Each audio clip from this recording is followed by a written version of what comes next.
Salut mes chers élèves, dans notre cours de géométrie d'aujourd'hui, nous allons résoudre un dernier exercice sur les applications affines. Donc sur la projection affine en particulier. Après quoi, nous allons prendre une pause pour continuer avec les nombres complexes. Mais juste avant de faire ça, nous allons lire ensemble quelques petites notes.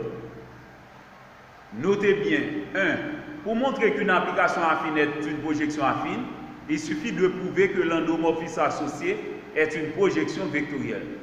Donc, nous avons étudié que si on a une projection affine, eh bien, l'endomorphisme qui est associé à cette projection affine doit être une projection vectorielle. Ok, puisque la projection affine, c'est dans l'espace affine, eh bien, l'endomorphisme qui est dans l'espace vectoriel va être une projection vectorielle. Maintenant, deuxième information, déterminer les éléments qui caractérisent une projection affine, F, revient à chercher sa base, qui est l'ensemble des points invariants par F, ensuite, sa direction, qui est le noyau de l'endomorphisme associé à F. Ok, donc, comme pour la projection vectorielle que nous avons étudiée dans l'espace vectoriel, l'espace affine possède deux éléments caractéristiques. Mais pour la projection vectorielle, on avait deux sous-espaces vectoriels supplémentaires.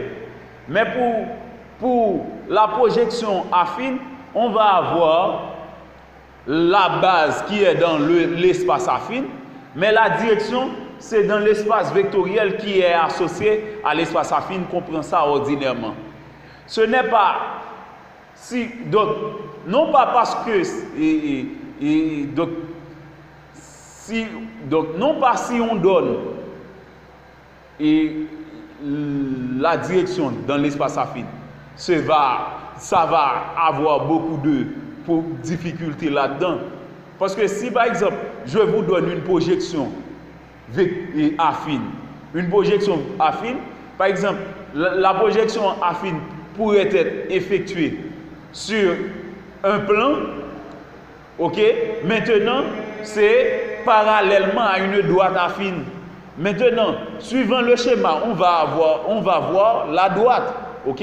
Parallèlement à la droite, qui est une droite affine.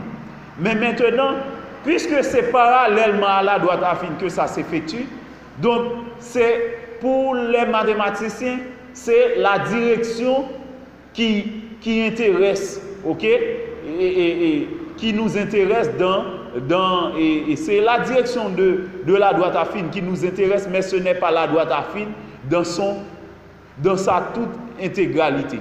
Ok? Donc ce n'est pas la droite affine en général qui nous intéresse, mais c'est la direction de la droite affine. Eh bien, en parlant de la direction de la droite affine, on voit des vecteurs. Eh bien, c'est pourquoi on prend la direction dans l'espace vectoriel. Ok, pour la direction, ce sont les vecteurs. Ok, maintenant pour la base, ce sont les points. Ok, donc c'est pourquoi la base de la projection affine, c'est l'ensemble des points invariants, mais la direction, c'est le noyau, ok, de l'endomorphisme qui est associé à la projection affine F. Ok, donc on prend pour base l'ensemble des points invariants par cette application affine ou cette projection affine. Maintenant, pour direction, le noyau de l'endomorphisme qui est associé à cette application affine. Ok, donc c'est ainsi que vous allez pouvoir caractériser une projection affine. Maintenant, voici un exercice d'application. Soit epsilon, l'espace affine rapporté à un repère cartésien OIJ4, et F, l'application de epsilon dans lui-même, qui, à tout point M de coordonnées x, y, z, le point M', x', y', z', tel que x' est égal à moins 2y plus z moins 1, y' moins x moins y plus z moins 1, z', moins 2x moins 4y plus 3z moins 2. Donc ça c'est l'expression analytique de l'application affine F. Ok? Ok, donc ça c'est l'expression analytique. Donc à tout point M correspond le point M'. Donc cela veut dire que M' c'est l'image qui nous donne l'expression analytique de l'application affine F. Maintenant, à partir de ces informations, on nous donne 3 parties dans l'exercice. Montrer que F est une projection affine que l'on caractérisera. B. Quelle image par F de la droite D d'équation x-1 sur moins 1, y sur 2 égale à y sur 2 égale à z moins 3 sur 4. On reprend. Quelle image par F de la droite D d'équation x-1 sur moins 1 égale à y sur 2 égale à z moins 3 sur 4. Maintenant, dans la partie C, quelle image par F du plan P d'équation x plus y moins z plus 5 égale à 0. On nous dit que le point B de coordonnées moins 1, moins 1, 3 appartient à P. Ok, donc si on remplace x, y, z par les coordonnées de B, ça va vérifier effectivement l'équation de P. Ok, vous voyez, en faisant moins 1 plus moins 1, ça donne moins 2, moins 3, ok, ça donne moins 5, plus 5 qui donne 0. Donc le point B appartient effectivement au plan P. Puisque B appartient à P, eh bien, donc on va utiliser cette information-là pour donner l'image de P par F. Ok, donc c'est tout ce que nous allons résoudre dans le cours d'aujourd'hui. Maintenant, si vous n'êtes pas encore abonné à mon chaîne YouTube, je vous prie de bien vouloir le faire. Donc c'est Jimmy Deveil, votre enseignant de mathématiques, compétent et expérimenté. Maintenant, si nous devrions répondre ou résoudre la première partie, c'est une note, c'est montrer que F est une projection affine que l'on caractérisera. Eh bien, d'abord, pour prouver que F est une projection affine, eh bien, suivant la règle, il faut prouver que l'endomorphisme phi associé à F est une projection vectorielle. Ok, ça c'est une règle. Pour prouver que F est une projection affine, il faut prouver que l'endomorphisme phi associé à F est un endomorphisme idempotent autre que l'endomorphisme nul et l'identité. Eh bien, par conséquent, nous supposons que phi est l'endomorphisme associé à F. Ok?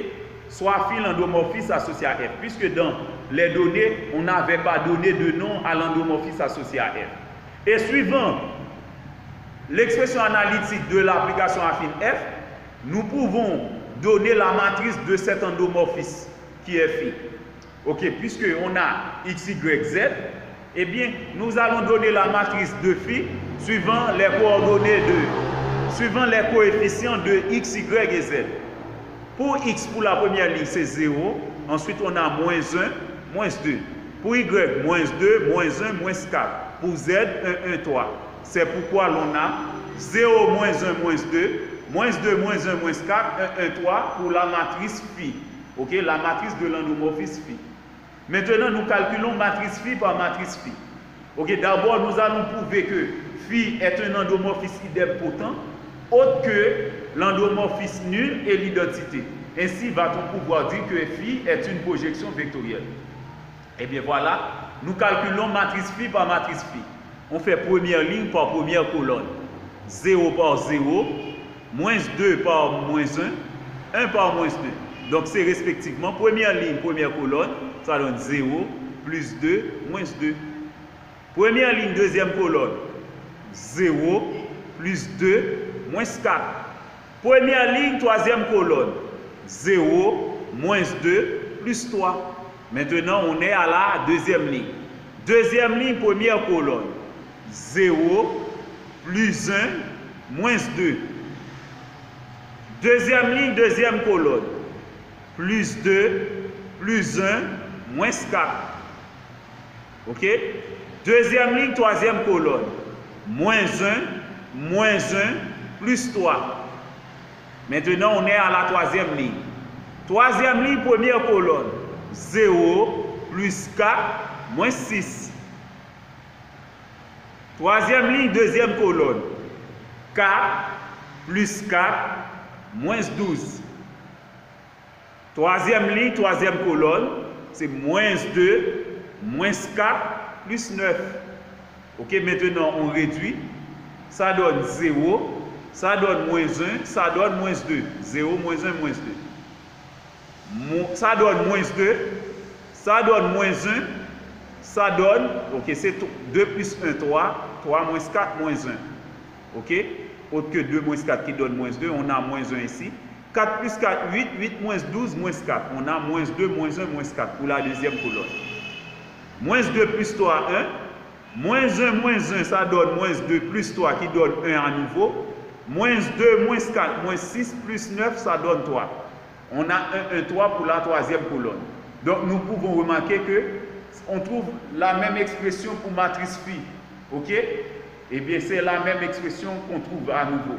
Eh bien, c'est pourquoi on dit que matrice phi par matrice phi donne matrice phi. Et puisque nous pouvons remarquer, suivant l'expression matricielle, ok, de la matrice de phi, eh bien, ce qu'on peut voir, phi n'est pas l'identité. Parce que si c'était l'identité, on aurait 1 uniquement sur la diagonale principale et 0 dans tous les cas.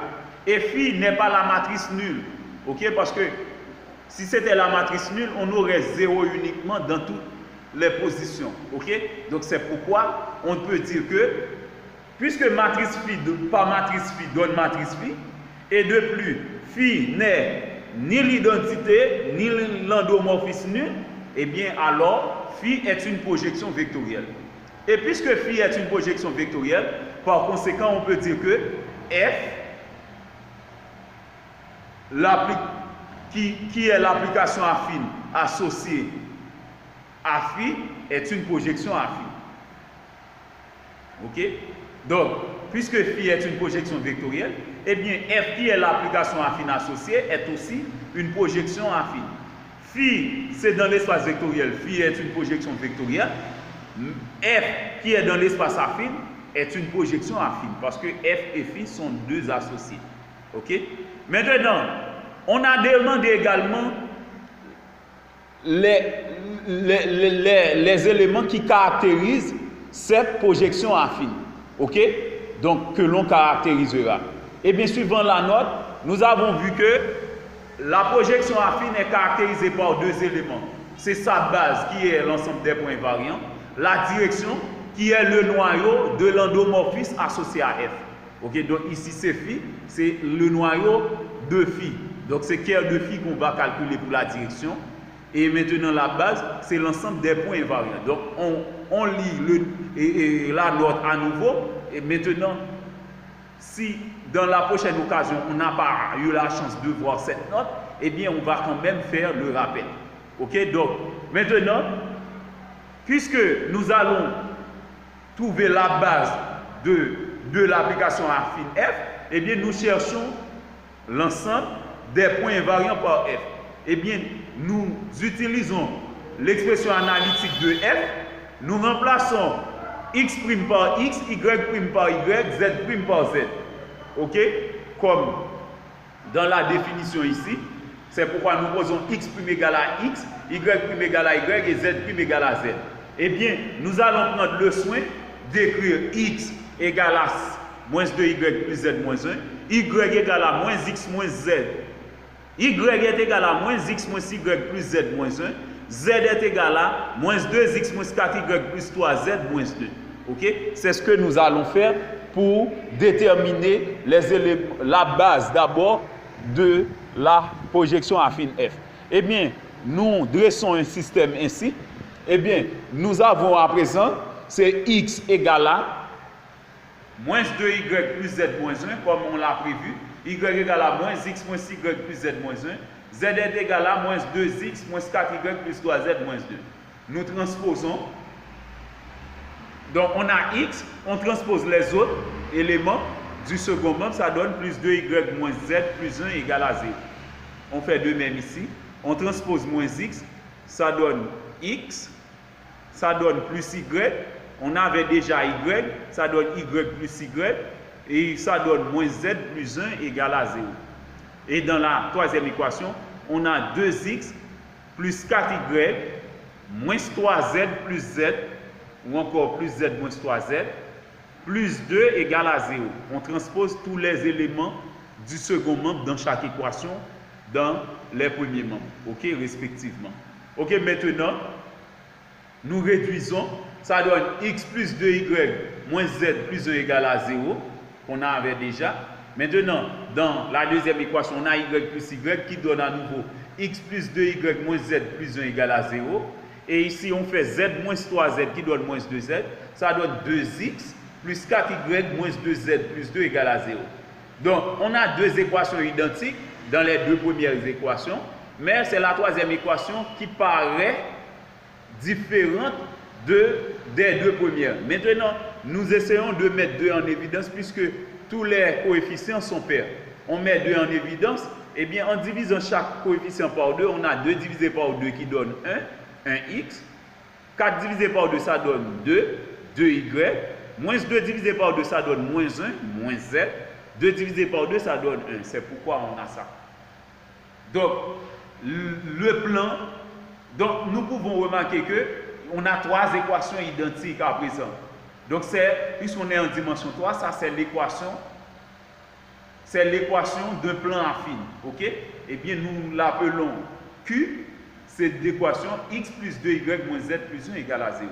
Ça, c'est la base de la projection affine. Maintenant, la direction suivant la note, c'est le noyau de l'endomorphisme associé à la projection affine ou à l'application affine F. Eh bien, puisque F, donc pour trouver l'expression analytique, ok, de l'endomorphisme associé à F, ok, il faut rejeter seulement les termes constants. Les termes constants, c'était respectivement moins 1, moins 1, moins 2. Ok, nous laissons moins 1, moins 1, moins 2. Nous prenons uniquement moins 2y plus z pour x', moins x moins y plus z pour y', moins 2x moins 4y plus 3z pour z', qui donne l'expression analytique de l'endomorphisme phi. Et bien maintenant, pour trouver qu'il y a deux phi, il suffit de poser x', y', z' égale à 0. Ok, donc ça nous donne moins 2y plus z égale à 0, moins x moins y plus z égale à 0, moins 2x moins 4y plus 3z égale à 0. Maintenant, nous transposons moins 2y dans la première équation, ça donne z égale à 2y. Et ensuite, nous remplaçons cette valeur de z dans les deux autres équations. Donc c'était moins x moins y plus z. Eh bien, puisque z donne 2y, eh bien, nous remplaçons plus z par plus 2y égale à 0. C'était dans la troisième équation, moins 2x moins 4y plus 3z égale à 0. Avec z égale à 2y, on a 3 fois 2y. Ok? Z égale à 2y, eh bien, c'est 3z, on a 3 fois 2y. Avec z égale à 2y. Eh bien, maintenant, nous réduisons. Ça nous donne z égale à 2y, moins x. Moins y plus 2y, ça donne moins x plus y égale à 0. Moins 2x moins 4y, 3 fois 2y, ça donne 6y. Moins 4y, ça donne 2y. On a moins 2x plus 2y égale à 0. Maintenant, nous transposons dans les deux autres équations. Nous conservons z égale à 2y. Dans la deuxième équation, on trouve y égale à x. Et dans la troisième, 2y égale à 2x. Nous simplifions par 2 dans la troisième équation. Nous simplifions par 2 dans la troisième équation, ça donne z égale à 2y, y égale à x, y égale à x. Nous pouvons remarquer les deux dernières équations sont identiques. Donc ça prouve que le système admet une infinité de solutions. Ok? Mais puisqu'on est dans un espace vectoriel, ça va donner assurément un sous-espace vectoriel. Eh bien, nous utilisons les informations z égale à 2y et y égale à x. Nous tirons y donne, puisque 2y donne z, et bien y donne z sur 2. Z sur 2 donne y et y donne x. Et bien par transitivité, on peut dire que z sur 2 donne y et y donne x. Par transitivité, on a cette équation. Z sur 2 égale à y égale à x. Donc ça, c'est l'équation d'une droite vectorielle, et bien que nous appelons delta. C'est x égale à y égale à z sur 2. Et bien, en conclusion, nous pouvons dire que f est la projection affine de epsilon sur le plan affine Q d'équation x plus 2y moins z plus 1 égale à 0 de direction la droite vectorielle delta d'équation x égale à y égale à z sur 2. Donc c'était tout pour la première partie. Vous voyez que la première partie de l'exercice était bon,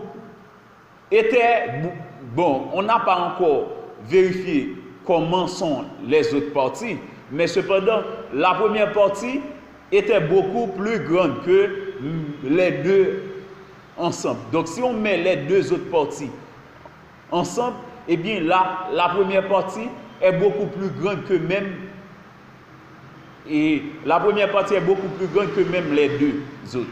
Et donc, cela veut dire que c'était beaucoup plus important de résoudre la première partie. OK? Parce que ça concerne exactement une projection affine. On était en train de parler de la projection affine. Donc, c'était beaucoup plus important. OK? Maintenant, pour la deuxième partie. La deuxième partie concerne l'image de la droite D d'équation x moins 1 sur moins 1 égale à y sur 2 égale à z moins 3 sur 4. OK? Donc, ça concerne l'image, OK, de la droite D par f. OK, on a déjà vu comment déterminer l'image d'une affinité, d'une variété affine par une application affine. Nous avons déjà appris comment calculer l'image d'une variété affine par une application affine. OK, donc par exemple, la droite D passe par un point que l'on appelle A, c'est x moins x de A. Donc x de A c'est 1. Y moins y de A. Donc on n'a pas y de A ici, donc y de A c'est 0. Z moins z de A. Z de A c'est 3.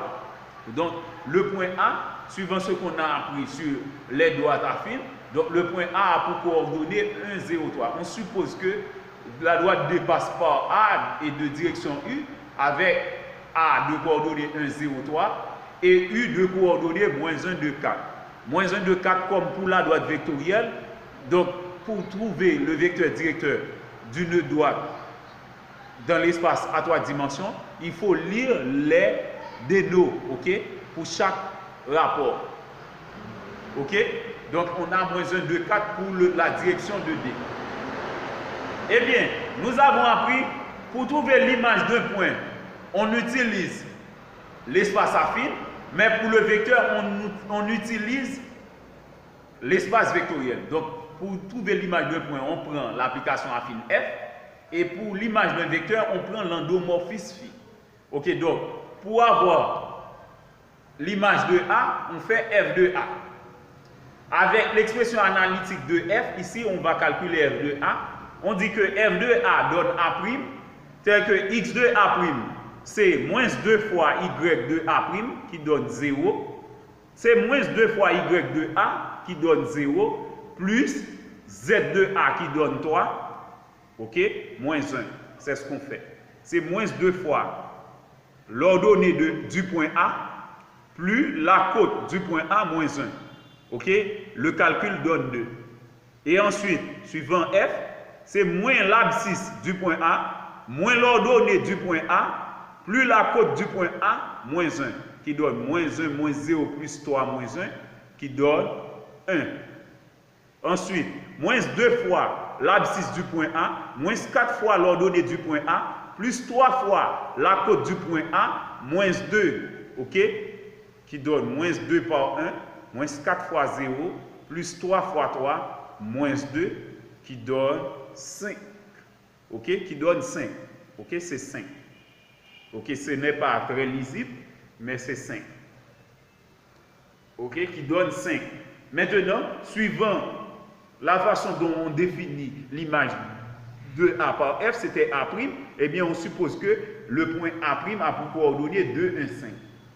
Maintenant, pour trouver l'image du vecteur U, c'est par l'endomorphisme phi qu'on doit faire ça. On fait phi de U, c'est matrice phi par U, qui donne U'. La matrice phi qu'on a déjà déterminée, c'était 0, moins 1, moins 2, moins 2, moins 1, moins 4, 1, 1, 3, par moins 1, 2, 4. On fait d'abord première ligne par le vecteur, ça donne 0, moins 4, plus 4. Deuxième ligne par le vecteur, ça donne 1, moins 2, plus 4. Troisième ligne par le vecteur, ça donne 2, moins 8, plus 12. Ok? Maintenant, en faisant la réduction, ça donne 0, 3 et ensuite 6. Ok? 0, 3, 6. Donc, le vecteur U' a pour coordonnées 0, 3, 6. Donc, puisque l'abscisse du vecteur U' est nul, on ne peut pas donner l'image de D, ok, de cette façon, suivant l'équation cartésienne. Eh bien, nous allons donner l'image de D, ok, suivant une représentation paramétrique. Ok, c'est plus simple dans ce cas parce qu'on ne peut pas mettre 0 au déno. Eh bien, nous disons que l'image de D par F est une droite affine, c'est une nouvelle droite parce que le vecteur U' n'est pas nul. Ok, c'est une droite affine, delta 1, dont la représentation paramétrique est delta 1, c'est x égale à 2, y. Ok, donc d'abord nous mettons l'image 2, 1, 5, respectivement, le point A', 2, 1, 5, respectivement, 2, 1, 5 pour x, y, z, et ensuite pour le vecteur U' de delta et le vecteur U' de l'image de U par phi, c'était 0, 3, 6. Et bien, puisque l'abscisse donne 0, donc on laisse l'abscisse, on prend 3, 6 uniquement. Donc nous mettons 3t, 6t. Donc on pourrait mettre plus 0t ici. Donc ce ne serait pas une erreur. Parce que 0t donne 0. 2 plus 0 donne 2. Mais c'est plus sage de mettre 2 uniquement. On met 2, 1, 5. Ok, respectivement pour x, y, z. Et ensuite, on met plus 3t, plus 6t, respectivement pour y et z. Ok? Maintenant, avec t appartient à r. Parce que t, c'est un paramètre réel. Ok? Maintenant, pour la troisième partie, ce qu'on a demandé de faire dans la troisième partie, c'était de donner également l'image, ok? Dans la troisième partie, c'était de donner également l'image du vecteur et d'un plan P par l'application affine F ou encore la projection affine F. C'est l'image d'un plan P. Ok, si dans B, on a demandé de trouver l'image d'une droite, eh bien dans C, on demande de trouver l'image d'un plan par l'application affine F, la projection affine en particulier. C'est pourquoi nous écrivons P, c'est x plus y moins z plus 5 égale à 0. On avait donné B, un point de passage, ok? Un point de passage du plan, ok? C'est B moins 1, 3. Ok, donc on prendra soin de calculer f de B qui donne B', comme pour A tout à l'heure. Nous allons prendre le soin de remplacer x dans l'expression de l'application affine F. On remplace x par l'abscisse du point B, y par l'ordonnée du point B, z par la côte du point B. Ok? Et bien voilà, c'est pourquoi dans la première équation, on n'a que y, on n'a pas x. On fait moins 2 fois l'ordonnée, plus la côte moins 1, qui nous donne 4. Et dans la deuxième équation, c'est moins x, moins l'abscisse, moins y, ok, plus z, moins 1, ok, moins x, moins y, plus z, moins 1. Donc c'est moins l'abscisse de B, moins l'ordonnée de B, plus la côte de B, moins 1 égale à 4. Et dans la troisième partie, c'est moins 2 fois l'abscisse de B, moins 4 fois l'ordonnée de B, plus 3 fois la côte de B, moins 2. Ok? Donc c'est moins 2 fois moins 1, moins 4 fois moins 1, plus 3 fois 3, moins 2, qui donne 13. Eh bien, c'est pourquoi nous avons 4, 4, 13 pour les coordonnées du point B', image de B par F. Maintenant, pour trouver l'image du vecteur, des vecteurs engendrés par P, ok, donc le plan P, comme pour le plan vectoriel, ok, donc le plan P a un plan vectoriel associé. Eh bien, nous allons trouver le vecteur directeur, ok, les vecteurs directeurs du plan vectoriel associé. Le plan vectoriel associé, c'est x plus y moins z égale à 0. C'est ça le plan vectoriel, c'est x plus y moins z égale à 0.